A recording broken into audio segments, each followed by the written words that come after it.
Guys, hello and welcome to this episode of the Scholar's Diary. My name is Anu. And I'm Maiwa. Yes, and today we're under the lovely weather.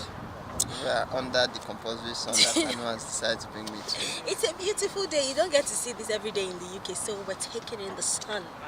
Anyway, on today's episode, we are going to be responding to most of the questions, if not all the questions that you've put in our comment section. So you might want to stay tuned because you might just get a shout out. So stay tuned.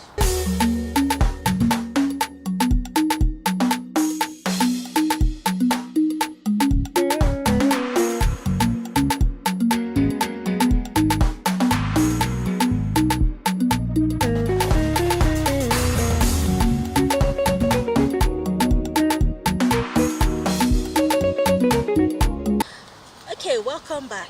We decided to get our glasses on. At last. It's it's very sunny. Anyway, so to your questions, Maiwa, would you read out the first question to us? The next question is from Mustafa Saeed. He says, does Chevening accept statements of results in place of certificate? I sent in my transcripts during my time. I sent in my transcript and my certificate. So I'll say that. Yeah, and my certificate, yeah. I'll say that the options are there. They tell you what they want. Yeah. And so please just play by the rules. Exactly. So we have a question from Julia Sebinovich. This has to be from Europe. So the question is, what happens? You filled 3 universities in your form, and then you applied for a 4th university, and you got admission from the 4th university, and you want to go there. What does Chevening have to say about that? Chevening will tell you to take your time when you're selecting your universities. You have 3 options. 3. That's a blank check for 3, any 3 universities. So they're going to deal with the 3 that you've put down in your application. You have 3 months. The application is for 3 months. So think through it, ask questions. You can call up the universities or mail them. Make sure you're selecting your very best 3 choices. We have a question from Olympia Laswing. I'm not too sure how to pronounce that. This person is asking, what is a 2-1 performance? Second class upper. Yeah, second class upper division. I reckon that this person is from a country where that system of grading is not used. So whatever system of grading is used in your country, just try to check what that is against what it is in the UK, and somehow you'll be able to figure out what a 2-1 classification is. If you're not sure, you can call up the university that you're applying to. Exactly. To cross-check, what's the equivalent of your is in that university. Yeah. Okay, so this question is from Linda. Let's just say Rose Akinyi. Rose says, what's the difference between IELTS and TOEFL? They're both proficiency tests. Only that most universities in the UK would ask for IELTS or Pearson. There's the Pearson test. But for Chevening wants the IELTS, and you would come to realize that most of the universities that you apply to would also require IELTS. But all in all, they're just proficiency tests. And I'm sorry to cut in there. Let me say that IELTS is organized by the British Council. So of course the UK universities, they trust it. They have like a bias for IELTS. But TOEFL, test of English and foreign languages, I think it's not a British Council brainchild. So people going to the US, I guess most people take TOEFL. Yeah. Or people come to the UK, most take IELTS. Yeah. So the next question is from Abigail Adder. She watched the mock interview, and she says that these achievements, whether they are false or whether they are true or just made up, that kind of scares her and all that. So like, do you need to have that many level of achievements? So like we always say, and my own particular advice to Chevening applicants is just say what you have done. A lot of times you can underestimate the value of the work that you have done or the work you've been involved in. So just say what you've done. I mean, if you sell yourself well genuinely, everyone has a story, and we're all at different levels of our various corporate ladders or whatever it is you're doing. We're all at various stages in our life. Sell yourself. That's just the point. Sell yourself. Whatever your achievements are, they might be 2, they might be 100. Just sell yourself. The crux is in the ability of you to sell yourself well and be able to convince them that you are worth investing in. Yeah, basically this thing is a persuasion Yeah. game, basically. So you try as much as possible to tell your own true story persuasively. Yeah. And yeah, that's it. You don't have to have won the Nobel Prize to get the Chevening scholarship. You just have to be doing something that is worthwhile in your country, in your community. And of course, you'll be judged based on, of course, an international global standard and all that, but it's also going to be based on your country, based on the local work that you're doing. Okay, so we have this question from Chantal Ferguson. Chantal Ferguson also asked the same question. Is that Chantal that you wrote? That was how it was spelled. You wrote Chantal. Now, wow, sister. So I hope we've been able to answer your question as well, Chantal. Chantal Ferguson. She asked the same question. Oh, okay. Yeah, so the next question is from Chioma Benjamin Puja.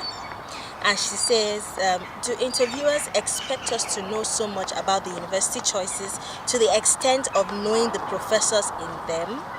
Yes and no. Exactly. Yes, they expect you to have done your research on your university. Yes. To know the reason why you want to study that course in that university. Yes. And there's no how you search for courses on any UK university website that you don't come across your lecturers. Yes. So it's important for you to know what your lecturers are doing as well, and the research that they're carrying out as well. For instance, one of the things that drew me to the University of Sussex was that a lot of my lecturers have worked with BBC. A lot of them had worked over 20 years. We had people who have worked in the American media industry. So it sort of gave me sort of like a peace of mind to know that I'm going to be learning from the best. So the answer is yes and no, but you're expected to do your research. Yeah, so speaking more on the no now, I did not, the only person I knew on my course was Wilma De Jong, of course, and she's the convener of the course. My point is that the reason the person in the mock interview knew his professors was because he was interested in their work as per UNESCO and all that, and he wanted to follow up on them. So for you might just be interested in the university and not necessarily the research that one professor is doing and all that. So whatever it is that is drawing you to that university, you must know it well. It might just even be where the university is situated. Exactly. Because I know someone who was doing something in sustainable energy or agriculture that chose a university in Scotland. And agriculture is really booming in Scotland. I know that agriculture is one of the main strengths of Scotland. So that was one of the things that attracted her to the university. And she said it during her interview and wrote it in her application and made a lot of sense. It's different for different people. Okay, so this is Tasnim Hamsi. Will the panel appreciate a change in university choice? Yes and no. When you're applying, it's best that you know what you want and you go for it. However, if in the course, they say that only unintelligent people don't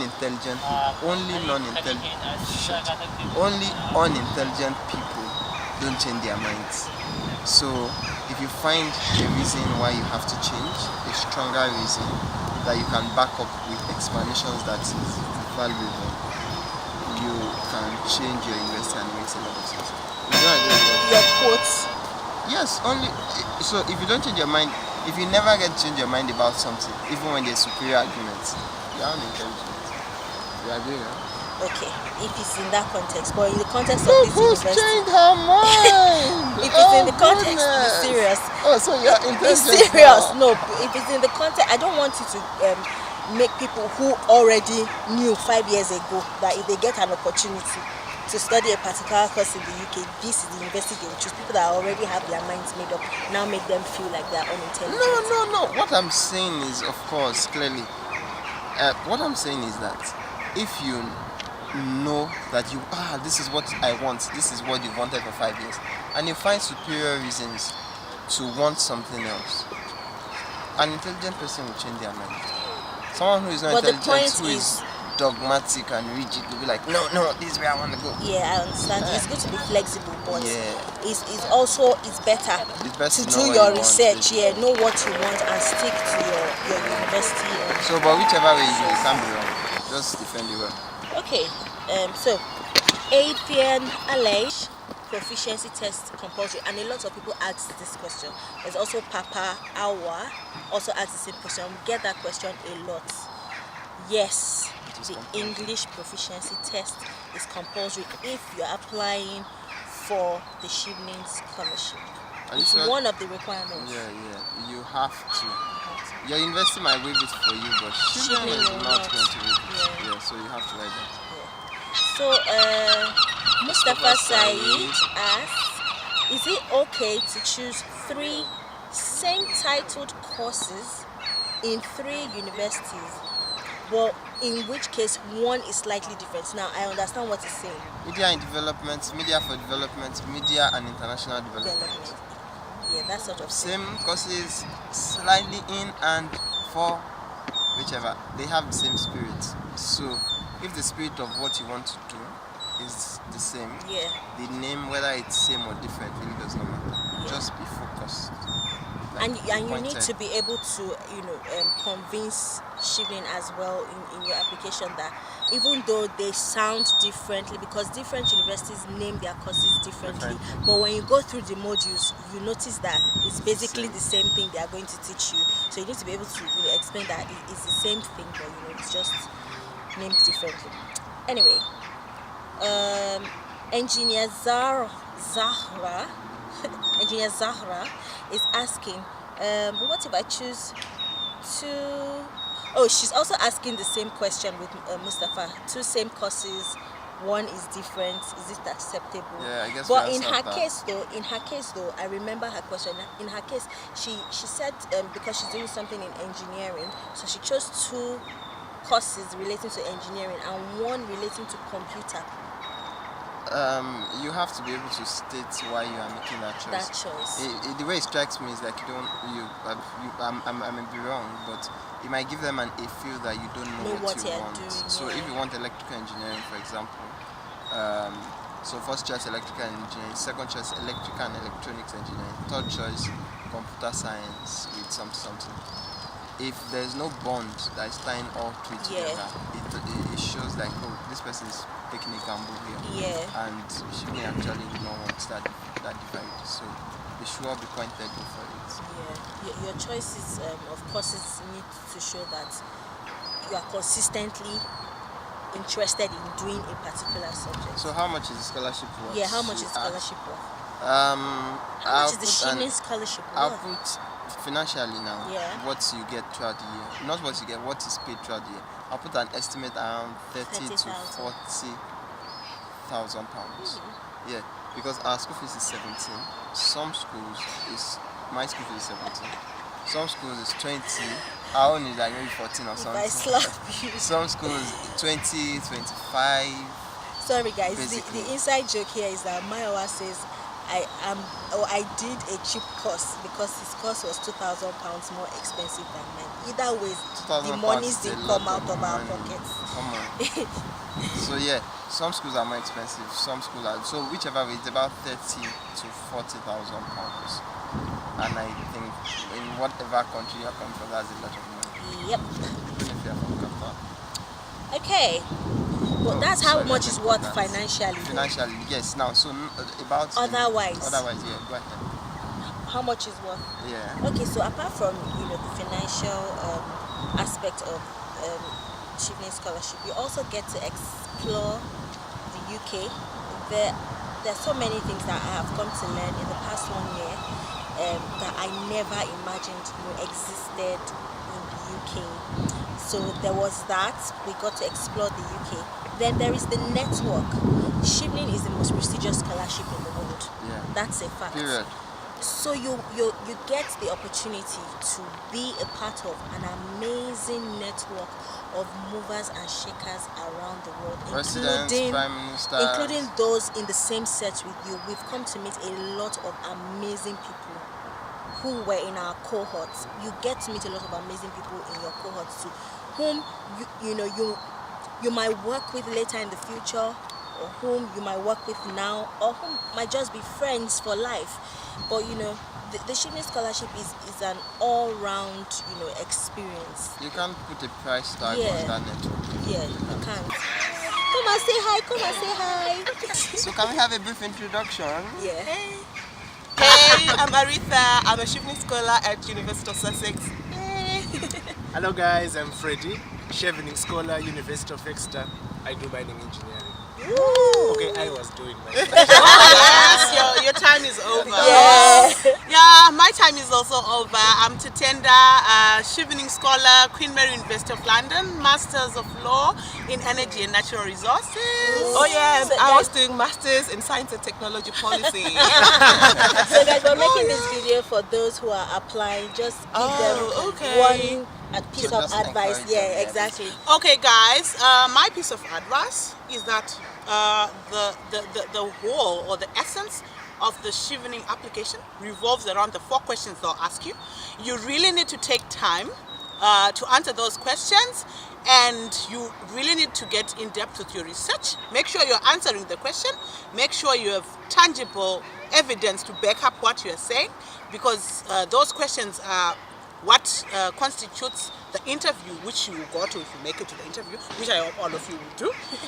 So you just have to put your all in those questions, and if possible, just throw them around to people who can read and revise. They might not necessarily be Chevening scholars or alumni or whatever, but anyone who can advise you on whether or not you have answered the question. So that's my greatest tip. Make sure you really ace it on those questions, and all the best. Oh, what I just want to say is quite simple, really. Just be you, just be authentic. When you say your story, when you say your story, it's easy to sell and even to back up. So when you go to the interviews, you don't have to worry about how you're going to answer, because you'll be talking about yourself. So just be authentic, what you have done, what you have achieved, and what you intend to do. So just be authentic when you write your essays, and all the best of luck. Ready? My small advice is, when you do your application, please be specific. For a course that you choose, research your university, research the name of the lecturers, everything is there on the website. Pick out a specific research that they are doing that is of interest to you, and highlight why that research will help you. If you are into developmental things, go on the DFID website, the government of UK website, find out the projects they do in your country, pick one that interests you, that aligns with your goals, and highlight it in your essay or in your interview. Everything that is specific always gives you more marks than being general to say, I'm interested in the UK, or I'm interested in a master's in mining engineering. So please be specific. All right, guys. So on the You will count thank of me for this. And last but not least, guys, make sure you justify properly the reason why you are coming to the UK, and make sure you make it clear that you intend to come here and learn and go back and apply that to your home country. That is very important, because the Chevening scholarship is not meant to breed people who come here and stay in the UK or work anywhere else. It's a development scholarship for our specific countries. So make sure you make that crystal clear during the course of your interview. all right. Good luck, guys! Woo!